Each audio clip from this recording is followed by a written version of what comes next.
천 동구 미추홀구을 출신의 국민의힘 윤상현 의원 나오셔서 질문해 주시기 바랍니다.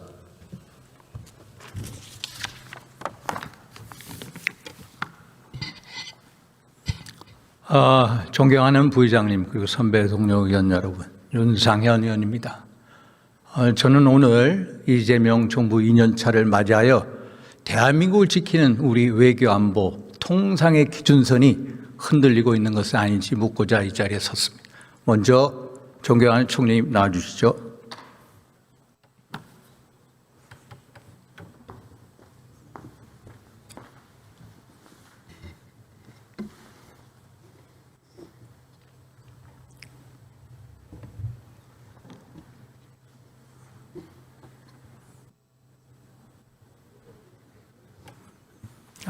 총리님, 작년 한미 정상회담에 대해서 청와대 대변인이 합의문이 필요 없을 정도 잘된 회담이다. 또 작년 11월 한미 통상 조인트 팩트 시트에 대해서 민주당 당 대표께서 너무나도 잘된 합의다라고 했는데 맞습니까? 동의하십니까? 네, 그 당시에 그렇게 발표했던 것을 기억하고 있습니다. 그런데 총리님, 트럼프 정부 2기 들어서기 전에 우리 자동차 같은 경우에 관세가 얼마였습니까? 0%였죠. 네, 그렇습니다. 그런데 15%로 올라갔죠. 맞습니까? 네, 우리만 그런 것은 아니라는 것도 알고 예, 계실 물론 거고. 이제 유럽, 일본 15%인데 자동차 같은 경우에 원래 유럽이나 일본은 2.5%였습니다. 그런데 똑같이 15%가 됐습니다. 그러면 상대적으로 우리는 불리한 합의를 한 게 아닌가? 그렇습니다. 그리고 우리가 15% 관세 인상인데 또 25%로 인상하겠다고 관복 해제하겠다고 그러지 않습니까? 그러면 이게 잘된 합의라면 이렇게 될 수가 없다 이런 생각이 들고요. 우리 총리님께서 지난번에 벤스 부통령 만나셨는데 참 상징적인 장면이 있었습니다. 역대 총리 중에 그런 분이 없을 거예요. 그래서 한 라인도 만들어 놓으셨죠.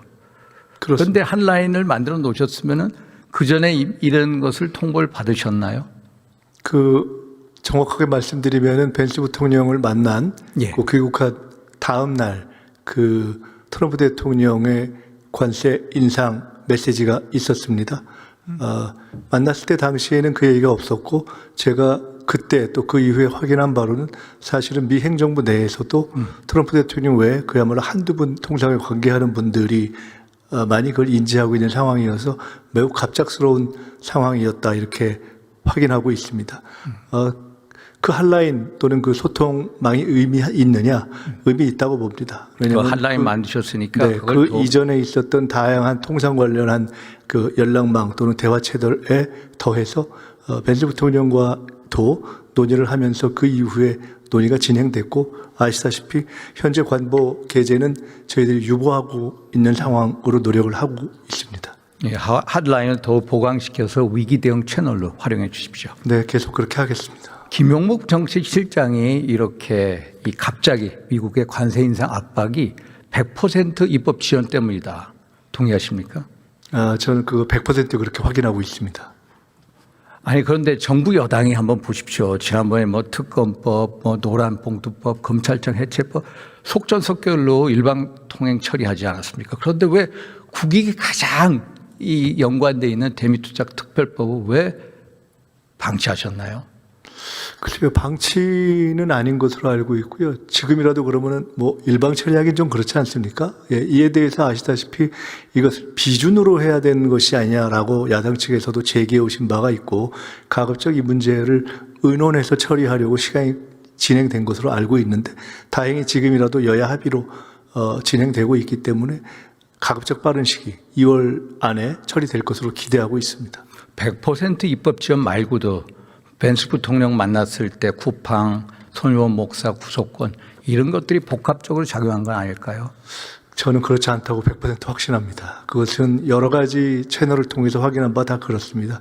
미국과 한국의 관계가 또 미국이 한국의 통상관계를 바라보는 눈이 예를 들어 한 기업의 문제 때문에 그 통상 전체의 틀을 흔들 정도로 미국 자체가 보고 있지 않다 하는 생각을 하고 있습니다. 그러나 이제 분위기는 나쁜 건 아시죠? 여러 가지 이슈가 다양한 채널로 예를 들어 의회 내에서 일정한 의원들 또는 정부 내에서도 그에 관심을 갖는 분들이 관심을 갖는 사안이라는 것은 분명하나 그분들도 전체 틀에 있어서 관세 협상의 틀을 흔들어야 할 그런 일종의 지렛대 내지는 사안으로 보고 있지는 않다는 것도 동시에 확인하고 있습니다. 그럼 갑자기 이렇게 잘못된 게 트럼프 정부의 어떤 변덕입니까? 아니면 우리 정부의 위기 대응 아까 말씀처럼 한계입니까? 아까 말씀처럼 이 대미 그 투자 관련 법안 이것이 첫째 빨리 진행이 안 되고 있다. 그렇게 되다 보니 투자 프로젝트에 대한 결정이 빨리 안 되고 있다. 그렇게 되다 보니 실제 투자한다고 하는 투자 자금이 이렇게 납입되지 않고 있다. 이 세 가지에 대한 불만이 있었던 걸로 보이고 사실은 그러나 그 세 가지 다 저희들이 특별히 기간을 어긴 것은 없습니다.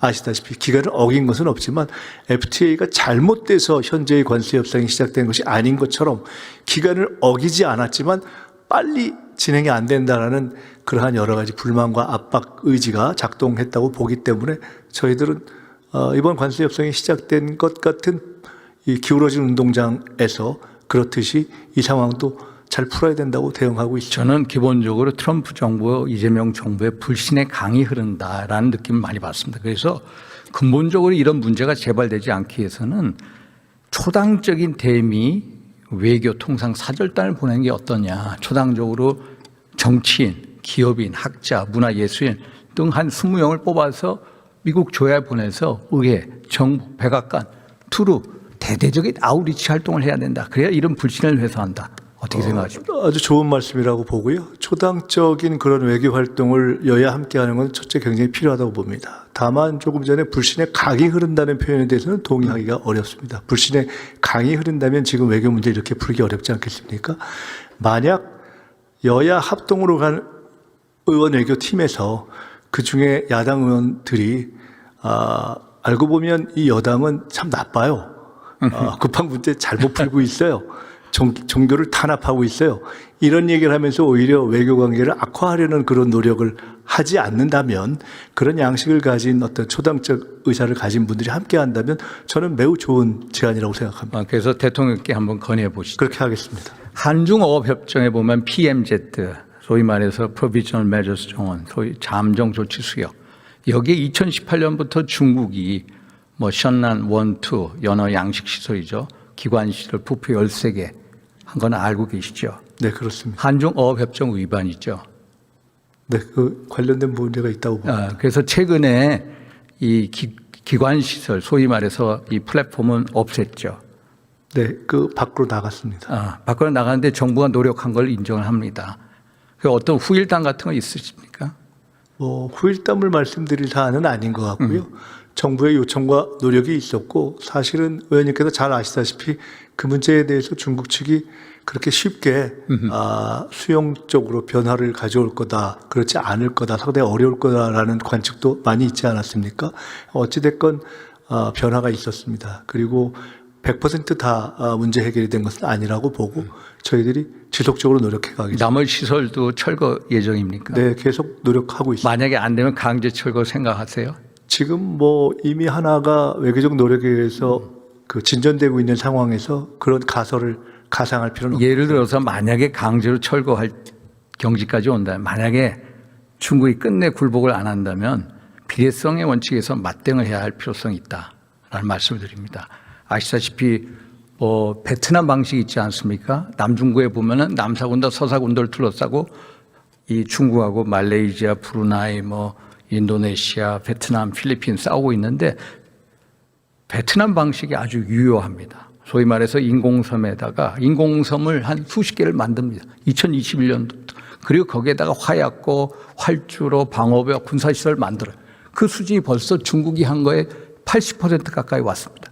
이게 가장 맞대응 비례성 원칙. 한번 검토해 보시죠.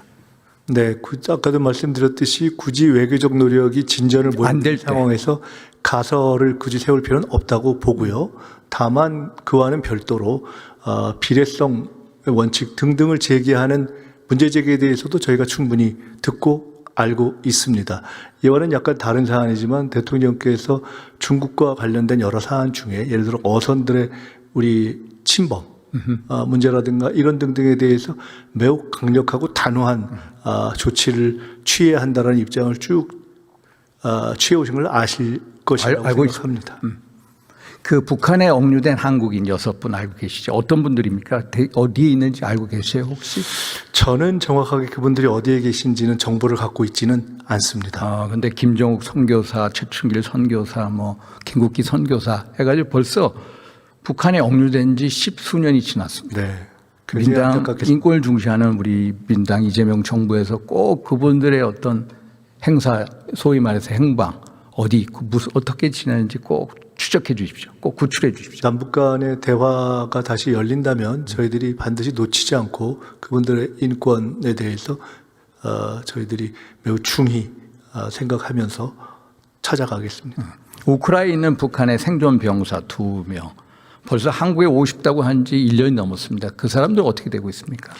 그에 대해서는 저희가 그분들의 의사에 우리 헌법 정신과 그분들의 의사에 따라서 한국으로 오기를 원하면 우리가 받아들이고 싶다라는 의사를 이미 표명한 것으로 알고 있습니다. 다만 우크라이나 전쟁이 아시다시피 현재까지 일단락되지 않은 상태였지 않습니까? 이것은 앞으로 일정한 진전이 있기를 기대하고 있습니다. 러시아 우크라이나 종전 협상에 들어가면은 그 사람들이 북한 본국에 송환될 위험에 처할 수가 있어서 우리가 빨리 선수 쳐달라 이 말씀을 드리는 겁니다. 네, 이미 입장 표명은 했고 예. 그런 문제는 그래서 노력을 하고 빨리 네. 구출해내야 된다. 네, 국제법을 준수하면서 저희들이 요구할 것을 요구하고 그렇게 하겠습니다. 그래서 어떤 국민의 생명, 안전을 지키는데 국가는 침묵할 자유조차 없다. 꼭 명심하시고 빨리 북한 억류된 선교사들 또 우크라이나는 북한 생존 병사 2명 빨리 한국으로 구출해 오십시오. 네, 의원님의 문제 제기를 중하게 저희들이 받아들이겠습니다. 수고하셨습니다. 외교부 장관이 나오시겠습니까?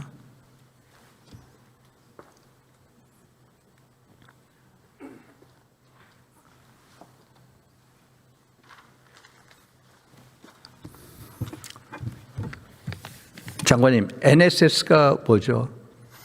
미국의 전략입니다. 네, National Security Strategy. NDS는 뭡니까? 그건 그 다음 단계 국방 전략이라고 알고 있습니다. 맞습니다. NPR은 뭡니까? 그건 역시 같은 류의 전략 페이퍼입니다. Nuclear Posture Review죠. MDR은 뭡니까? 그건 디펜스. 미사일 디펜스에 하는 거죠. 그런데 작년 올해 초 해가지고 미국이 NSS나 예를 들어서 NDS에서 확장 억제 표현 사라진 거 아시죠? 네, 그렇습니다. 네. 그런데 미리 통보 안 받으셨습니까? 계속 논의를 해왔고 그 후에 저도 직접 확인을 했습니다. 확장 억제에 대한 미국의 확고한 입장을 다시 한번 재확인 받았습니다. 그런데 왜 여기 표현이 빠집니까? 그것은 그 미국 전체 그 전략을 재조정하는 과정에서 대강의 것만을 발표하기로 했다. 그래서 빠졌다는 설명을 들었습니다. 바이든 정부는 어떻게 했습니까? 그때는 들어갔던 걸로 기억합니다. 바이든 정부는요, NPR, 예를 들어서 NDS, MDR, 전부 다 확장 억제가 23차에 들어갔습니다, 장관님. 이런 식으로 소위 말해서 SCM의 확장 억제 표현이 나오지만 그 상위 문서에서 빠진 것은 미국의 전략의 변화다. 중하게 읽고 있으십니까? 네, 매우 엄중한 사안입니다. 저는 한마디로 트럼프 행정부가 한국 방어 너희들이 주도적으로 한번 해봐. 우리는 뒤에서 서포트만 할게. 전략의 큰 변화입니다. 그런데 이 와중에 우리는 전작권 전환하려고 합니다. 전작권 전환 목표 연도가 언제입니까? 27년 상반기입니다. 네. 27년, 28년까지 하려고 했다는. 그럼 우리가 전작권 전환에 대해서 그 기초 조건 3가지 알고 계십니까? 네. 그래서 뭡니까? 지금 3가지에서 상세한 세부 조건을 다시 만들어가면서 지금 한미 국방당국 간에 체크를 해나가고 있습니다. 그런데 지금 앞서 말씀하신 extended deterrence는 그 문제는 제가 다시 한번 이번에도 확인을 했는데 미국이 확장 억제를 분명히 해주고 우리는 그 컨벤셔널 분야에서 확실히 우리의 그 국방비를 3.5%로 늘리고 함으로써 이 지역의 안정을 가져올 수 있다. 그런데 공감을 다시 한번 같이 했습니다. 만약에 미 핵우산이 흔들린다면은 한국이 어디로 어떻게 가려고 할지 모르지 않겠느냐, 그런 얘기도 나눈 적이 있습니다. 즉 미국이 핵우산을 조금이라도 바꿀 의사는 전혀 없다는 것을 제가 이 자리에서 다시 한번 확인드립니다. 장관님 존중합니다. 그러나 문서도 못 믿습니다. 그런데 어떻게 구두 약속을 믿습니까? 저는 이런 상황에서 전자권 전환을 급속도로 진행하고 있지 않습니까? 그런데 2014년 우리가 전자권 전환에 이 조건이 세 가지 있지 않습니까? 한미, 소위 말해서 한국 주도의 연합방위 태세. 두 번째, 포괄적 북핵 미사일 대응 능력.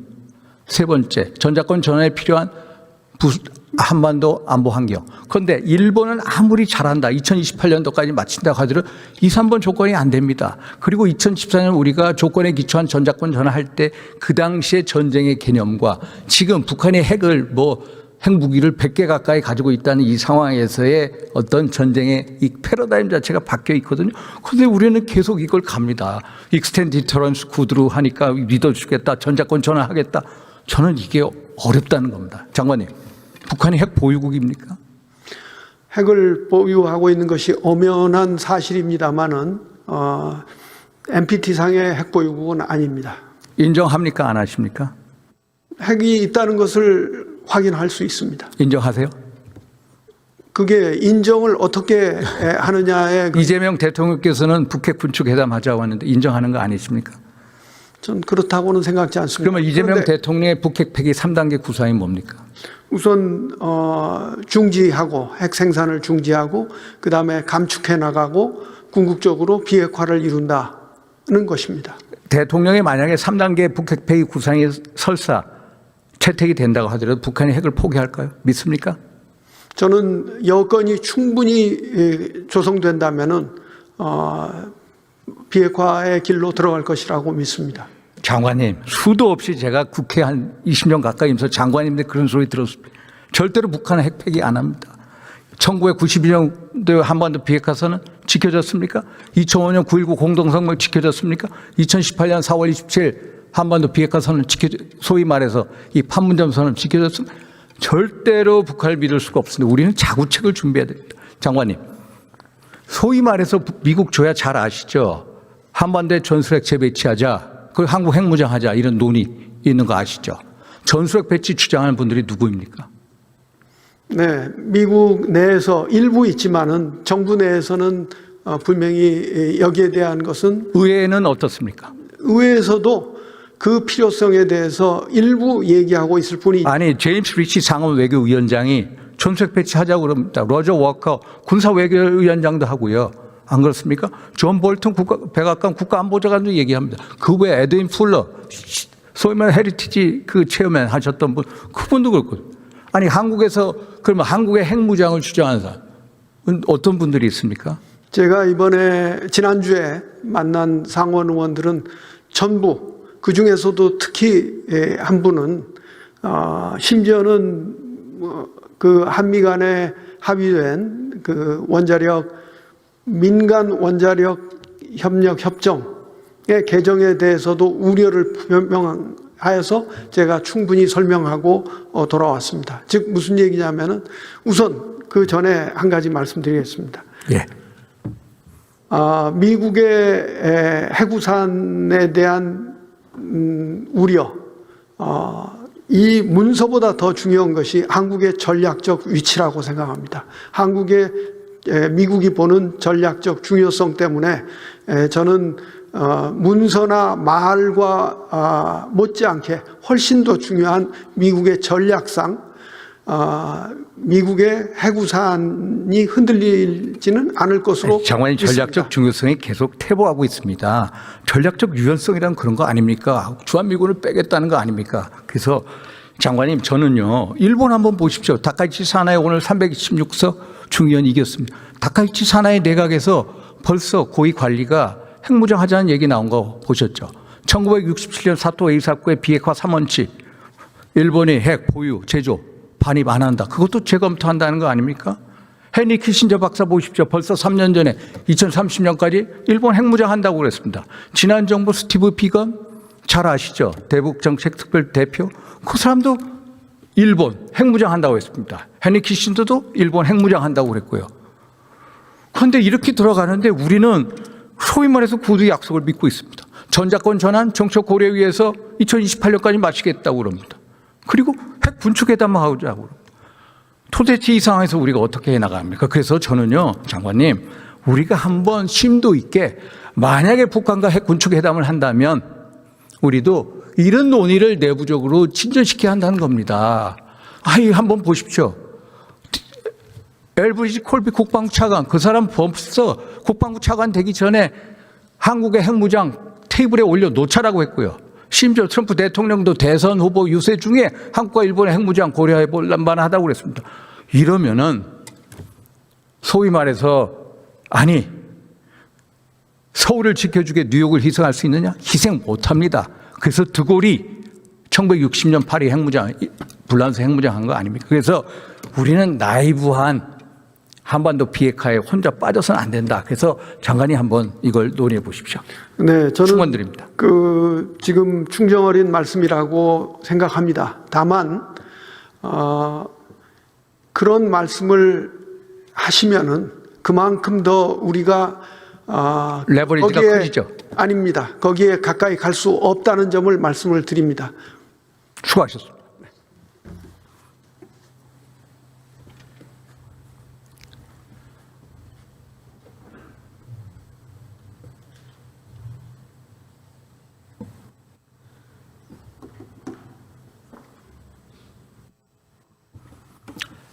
제가 오늘 문제드린 모든 문제의 본질은 대한민국을 지키는 외교안보 통상의 기준선이 흔들리고 있다는 사실입니다. 미국의 NSS, NDS에서 핵 확장 억제 표현 빠졌습니다. 그리고 대통령은 북한 비핵화 대신에 핵 군축회담을 북한과 하자고 합니다. 그리고 전자권 전환은 정책 고려에서 매우 빠르게 진행이 되고 있습니다. 조셉 나이 전 하버드대학 교수죠. 조셉 나이는 안보는 산소와 같다고 했습니다. 맞습니다. 안보는 3분도 보장이 안 되면 바로 죽음입니다. 이재명 대통령의 자주국방은 기본 중에 기본입니다. 저도 전적으로 동의합니다. 그러나 안보는 낙관적인 수사로 유지될 수 없고 낙관적인 수사로 포장돼서도 안 됩니다. 국민이 믿을 수 있는 확실한 안보 억제책으로 정말로 대한민국의 외교안보 통상의 기준을 확고히 지켜주실 것을 다시 한번 대통령과 여기 내가 계신 분들께 당부드립니다. 경청해 주셔서 감사합니다.